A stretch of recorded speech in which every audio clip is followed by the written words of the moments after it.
can do. But it will get like shadow banned, won't it? Because almost immediately. Yeah. Almost immediately. Very quick these days. It's recognised community. Yeah, well.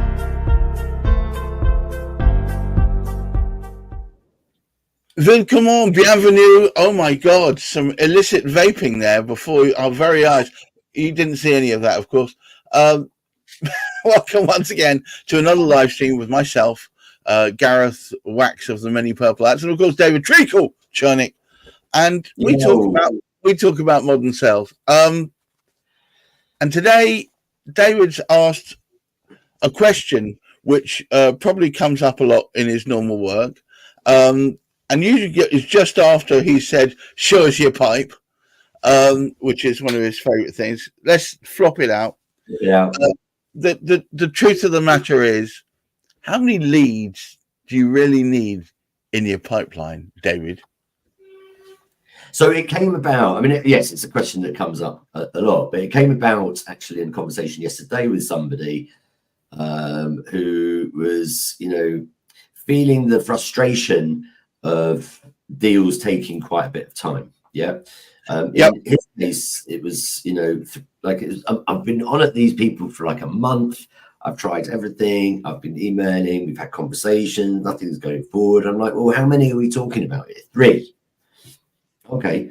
And so I started asking some questions about the numbers. How did you get to the 3 and stuff? But the answers coming back, and this is quite a common thing, was instead of talking about the numbers, the volume of interactions they've had with different people.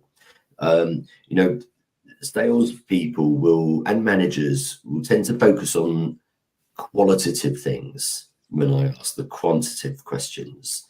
They'll want to talk to me about the types of the interactions that they've had, what the conversations were about, who said what to who, that kind of thing, rather than actually how many of these conversations have you had? Because I know that people talk about sales being a numbers game, and I kind of rile against that. It's not just a numbers game. Whenever I hear someone say sales is a numbers game, quite often they mean you just have to throw more shit at the wall. And it's not Isn't that funny? I think it is. Is it?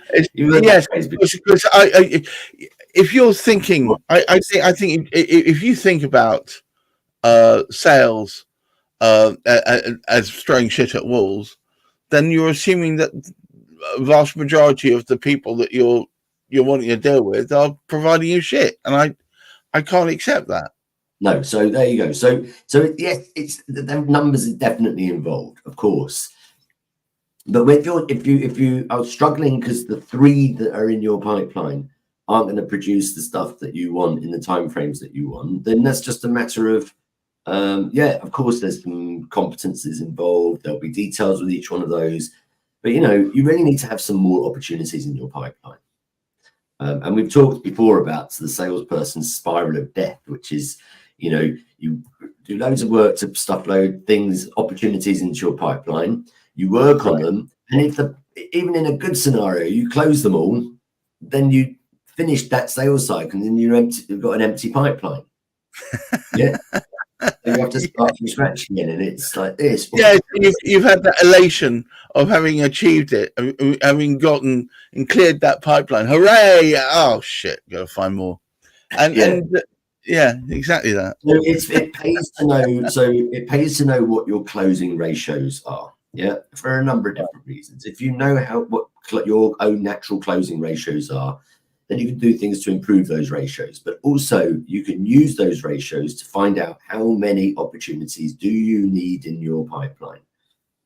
Okay, so if you consider this is how you calculate it.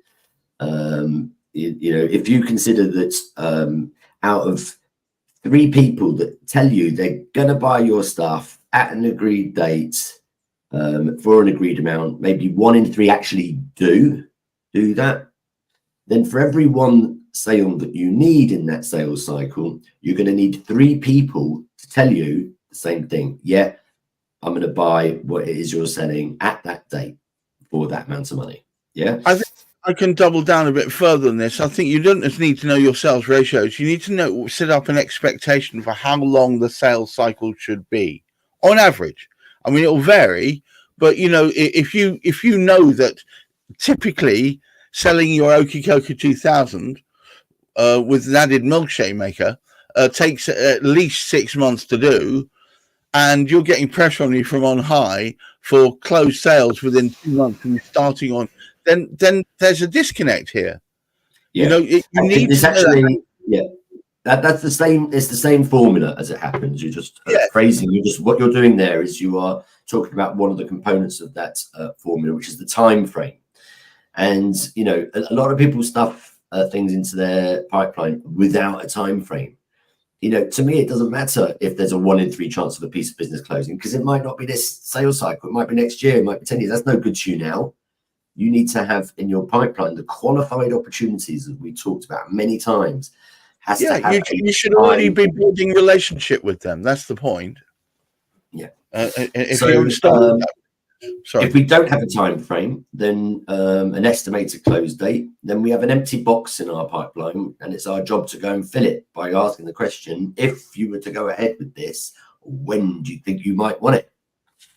Yeah, so it's those sorts of questions. But if you can work backwards from your required revenue figure or sales figure to how many deals you need then to have, how many opportunities you need to have people commit to you that, yes, we're going to buy it in that time frame for this amount, and then work backwards from that, how many conversations do you need in order for a person to turn around and say, yeah, okay, I buy that for $1, and then work backwards from there as to how many people you're going to have in your universe of conversations in order to get them in there.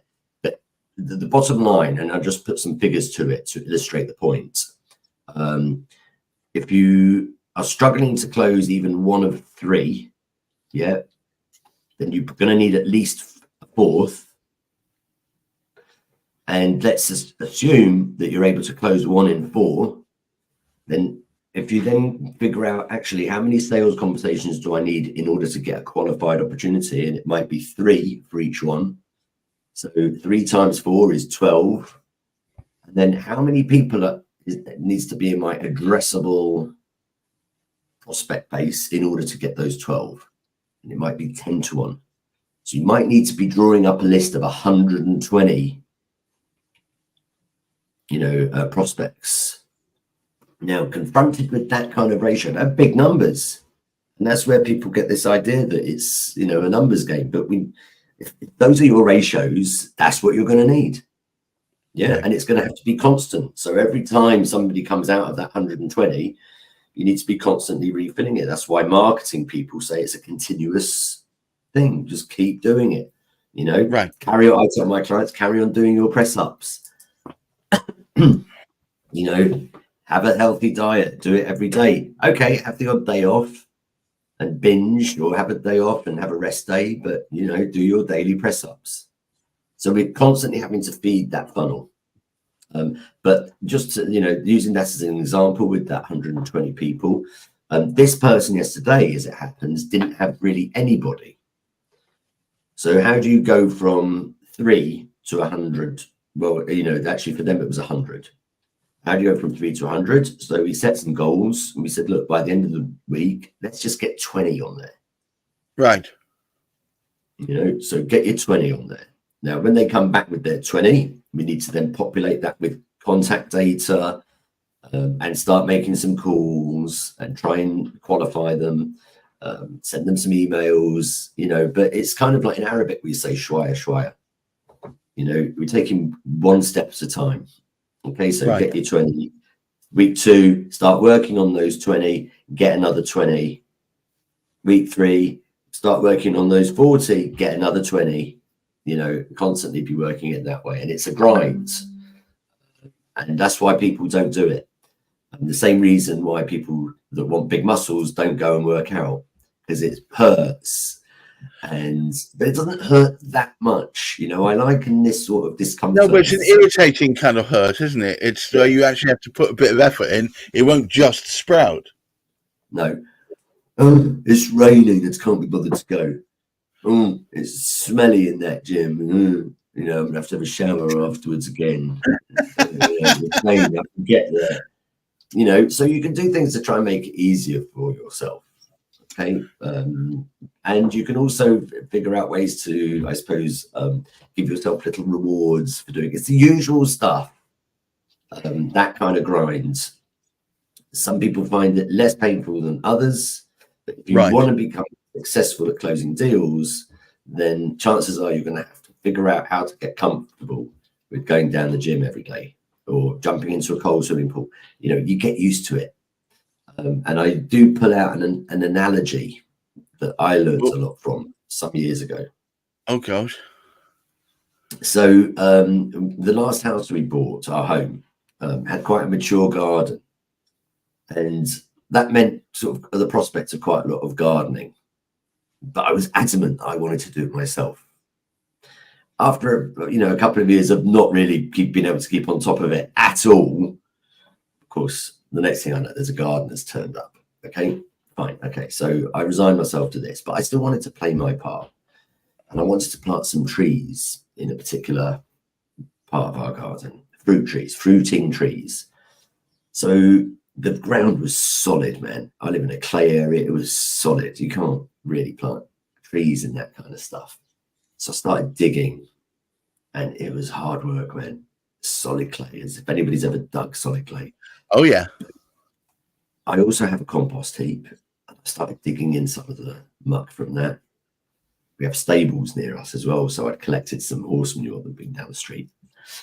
And I'm digging, and it got quite meditative. Yeah, it was horrible and boring and draining, but I put my headphones in, and it became a meditative thing, breaking up big chunks of earth into half chunks of earth, breaking them up into smaller pieces. And I did this whenever I could, every few days. And I carried on doing it for a couple of years. Years. Oh, any other person would have got a digger in by this stage. But anyway, moving in. Well, so I wanted to play my part in maintaining our garden. Yeah. Growing our garden alongside the gardener. Okay. So I'm doing. This was not every day. Did he rest on his spade, looking at you with head cocked to one side? This was only when I wouldn't do it when it was raining. I didn't do it through the winter months. This was just like over 2 summers, you could say. Digging. Now, by the end of it, wow, you should see the quality of this soil. And I planted my trees, and they are flourishing. I've got an English cherry tree, and I've got a Cox's apple tree, and they are flourishing.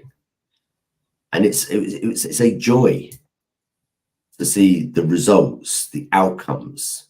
And the outcomes came from the digging. And the digging was made possible by turning it into a meditative process. Fighting through the pain, visualizing the outcomes. And that's how I did it. Now, there's a lot of different methods for how to grind and do the thing. But that is the differentiator, I would say. How many opportunities do you need? Calculate it from the ratios, and it's probably a lot. Okay. The example that, is it's quite a typical example. About 1 in 3 people that say they're going to, buy your stuff in a particular time frame for a particular amount, actually do it in that time frame for that amount. So you're going to need at least, that's going to be a 3 to 1, certainly in business services. That's quite typical. How many people arrive at that? Yeah, I'm ready to buy at that time frame after having a sales conversation. Again, it's probably about 3 to 1. We're already up to like 10 to 1 now. And how many people do I need to have in my prospect list that I can have those conversations with? That's probably about 10 to 1, right? It's about 100 in your pipeline for everyone. I work on between 60 and 70 need to be in my prospect list. Right. Now, but you do this bit professionally. You've got your whole setup that does it. So that's someone who's good at doing it. Most people aren't good at doing it. So that's really what you want. So the grind is to get those 100. So the answer to your question is you probably need a lot more than you actually do. Try not to be satisfied with 10 or 15 or 20. You need a lot of them simmering, because a lot of them who say they're interested, it turns out they either haven't got the money, or it's the wrong time, or the wife says no, or whatever it's going to be. You need a lot in there so that you've got enough to beat those kind of odds.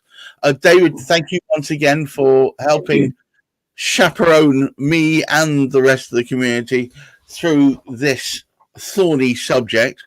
A lot of people in sales, I think, become a bit antipathetic, a little bit cheesed off with the process, but maybe they can learn something from David's muck digging. Maybe if you turn it into a meditative process, whereby you're working through it, you're doing it with feeling and empathy, but you still are realizing you need to build to a large mass that's 100 odd, from which you're going to be able to get your closed leads. David, I look forward to talking to you again next week. To all the rest of you out there, try and enjoy this fantastic week. Oh, he did it. And of course, the weekend to come, and try and look after that mental health. Until next week, bye-bye now.